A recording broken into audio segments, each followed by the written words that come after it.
It's the 15th of January 2019. I'm David Griffin and I'm here at Ticknall Cricket Club and I'm talking with John Dumelow and Aiden Melen. Gentlemen, thanks for joining us as part of our oral history of cricket in Derbyshire. We talked in the first interview about the history of the club and your earlier involvements at a young level, relatively young level anyway, with Ticknall. And we talked about some of the successes that the club had had. But I'm mindful that it's off the field as well, and I know you talked very glowing terms about Aiden's role with the youth side of the game.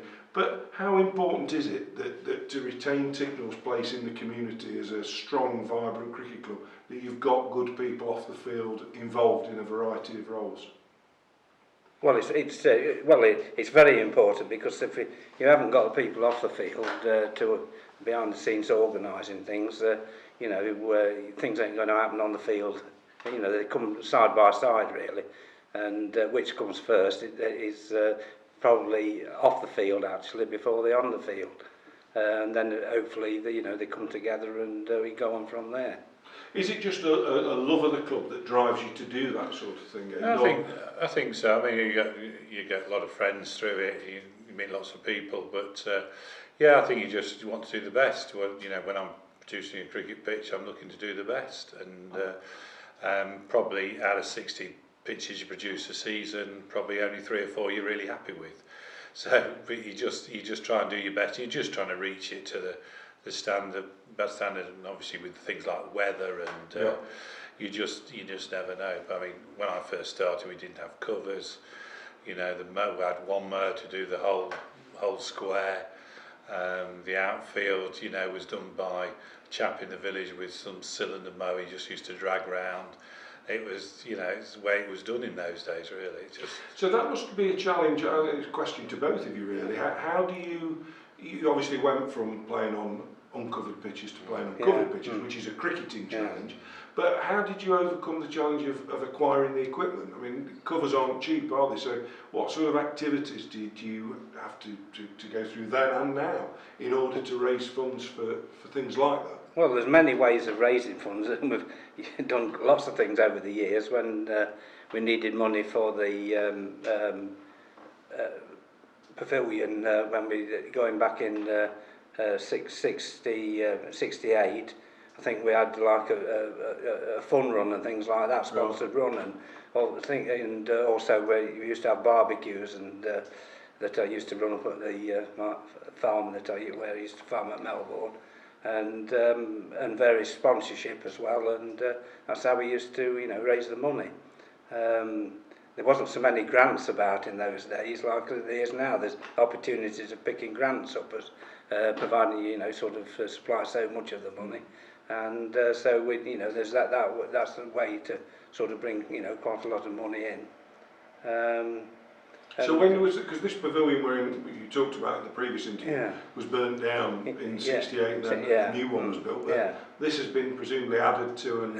well, yes, it was. Obviously we had a very limited one, a brick one built in 68 which lasted till about the mid-80s, and there was no showers or anything in it at that stage, and the council and district council got their heads together and they actually knocked it down and built us another one, with showers in and a tea room and everything. And this is basically the original tea room, where there used to be a kitchen at the back here, and we used to have a small bar as well at that end. Can't imagine councils today being inclined to build pavilions. Well, you say that, it's then obviously that 15 years on, we started to think about expanding. And because the lottery was up and running then, and so we got our heads together and got the money together and everything, and applied to the lottery to extend it, and we finished up with what we've got today. We had to raise about 150,000. I mean, it was really you and Paul Collishaw of the parish council that really drove it. He's now chairman of the parish council. But we're still very supportive of the cricket club, isn't he? There's huge undertakings, aren't there, for small organisations. But we got £75,000 from the lottery, and the rest of it we had to raise. We did get the VAT back through the council, because obviously being council owned, they got the VAT back, which thing, but and the district council put about 11,000 in. The estate put some money into it, the council did, the parish council, and the rest we raised, and we were about 10,000 short at the end of the day, and we got 10 people to put £1,000 in, and we paid them back over, well, we say we'd pay them back over 5 years, and we did it in 4. So that was it, and that's the way it got built. Yeah, I mean, that just exemplifies, I suppose, a community club, doesn't it? More than anything you achieve on the field, I suppose that's something quite remarkable. Just going back to a comment you made, Aiden, about the primitive equipment that you started with. I know you've had quite a career in groundsmanship or working on the grounds. Can you tell us a bit more about both your role here, but also the broader? Yeah, well, I started really, when I was probably 25, as I said before, very young and learning off everybody. And then when the Derbyshire County League merged with the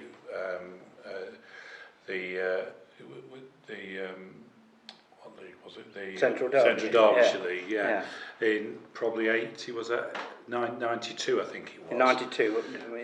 I was part of a group of people from the Central Derbyshire League that met up with the County League and decided which grounds, which facilities were of the required standard, and then that's enabled me to get onto the County League committee, which I, of course, when the parks or places became available, what I did was I stood on the grounds committee under the chairmanship of Arnie Gaskin, and I then sort of stayed on the grounds committee until Arnie stood down and asked me to take over his role as chairman, which I've probably been doing for about 18 years now. Wow. So as chairman of the County League Grounds Committee, and since then obviously we've had the introduction of the Premier Leagues and things like that, but just to see all the clubs and the grounds in those years improve their facilities and grounds out of all recognition is fantastic. The way the pitches are now, the way the facilities are now when I started is not comparable, really. Is it a challenge to maintain them? Because once you've got to that category, that level, is it a challenge to financially as well as in terms of hours? Both, you've got a lot, and you're always looking at ways of getting things a bit cheaper, see something on the internet you can buy for the ground or stuff like that, that's, somebody gives something away to you, sometimes they just say, oh, we don't want this any longer, it's a rotary mower, well, that'll be useful at the club, we need one of those. So, anything that just can borrow or something like that would be, And when does pre-season here start for you? It Because goes the season's sort of moved. Never finished yet. Well, we have a working party, it's four or five of us that come down. Neil, Clive and Alan, who really Alan Hancock looks after the square, and George as well, a young lad that's doing his duty going to is very keen as well. And we're really down here once a week throughout, because it's not just inside, he's not just out on the square, it's the whole ground and the whole facilities, making sure things are painted up, tidied up, the hedges are cleared up and things like that, so there's always something to be gone. So we're here, I've got a question, because I know you've got quite a unique ground in many respects. I know when I've been down here before, people often talked about the straight boundaries, and you've got certain restrictions, haven't you? Because you've very wide ground, that's straight because of the first. Is that something? Presumably, you've got some dispensation for that.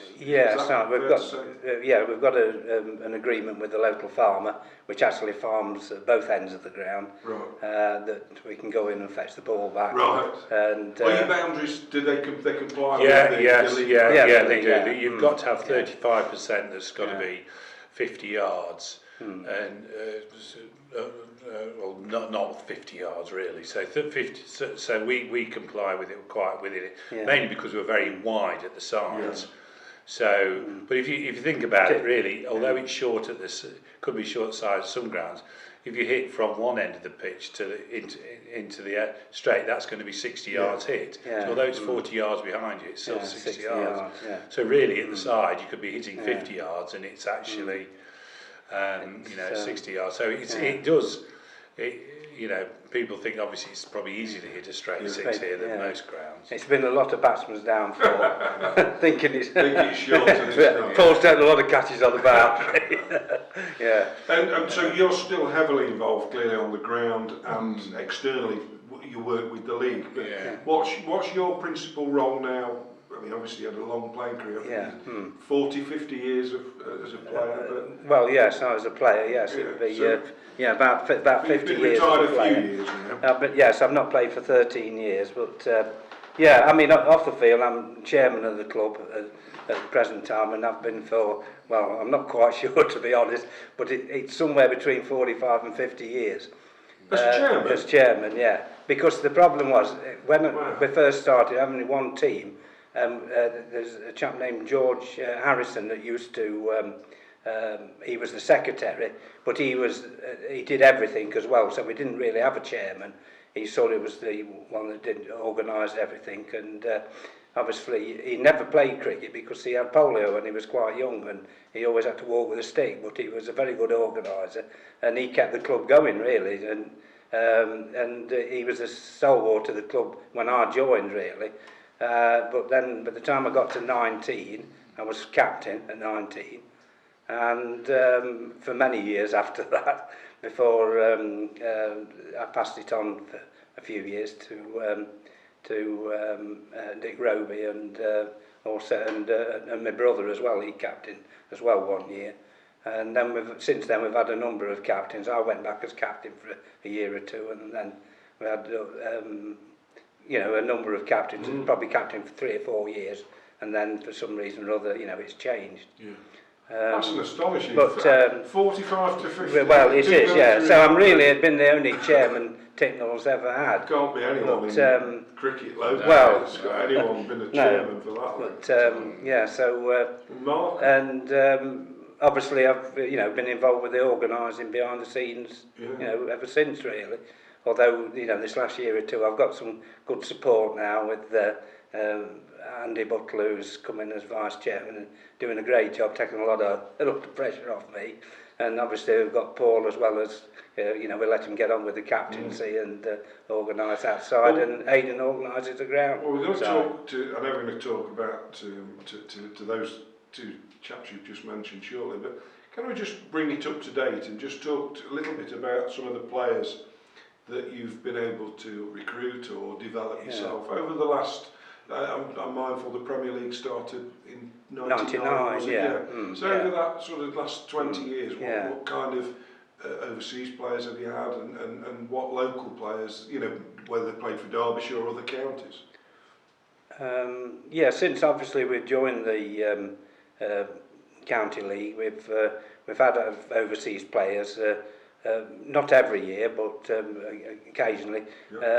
Some of them haven't performed as well as they might have done, as you very often that does happen. But we also had some good ones.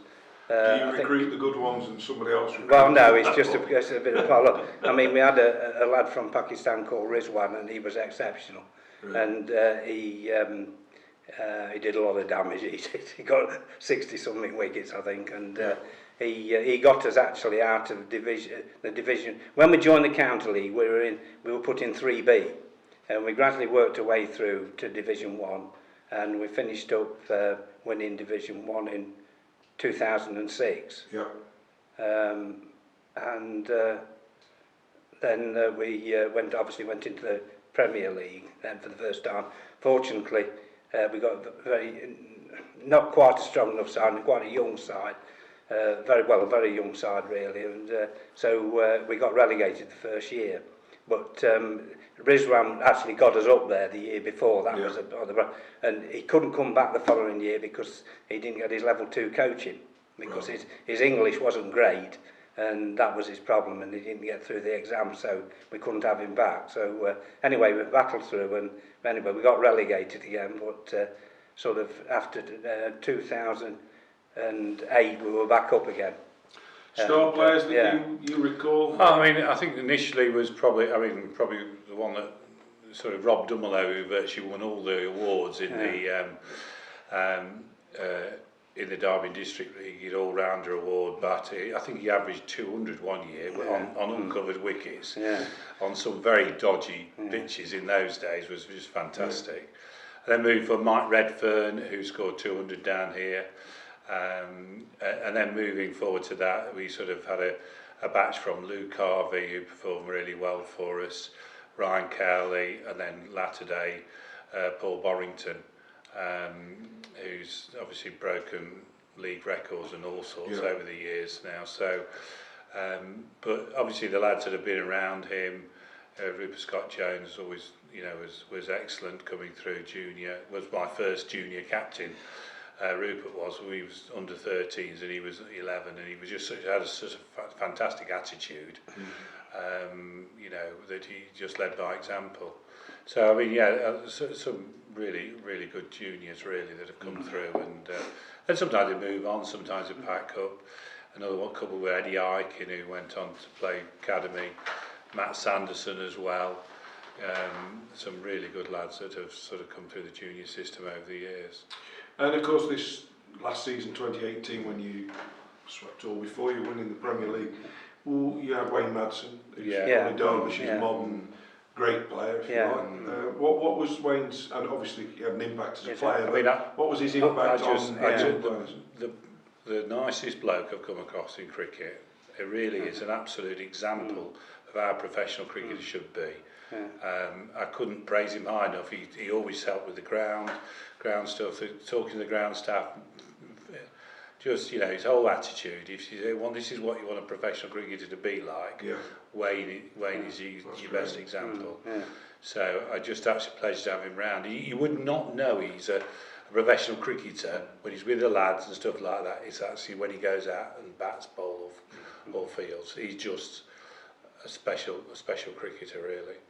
You would echo that, I presume. Oh yes, I would do. Yes, And the future. We're Ticknall obviously champions, and we hear a lot about the structure of the game, about both at the highest level in Test and international cricket and county cricket, but also in league cricket. Changes always seem to be on the agenda. So what's the future hold from your perspective for Ticknall and for local cricket?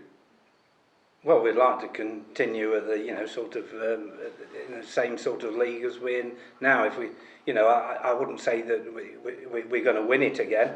It'd be nice, but I've always set sights on finishing in the top four for a few years now, which we've achieved or nearly achieved every year.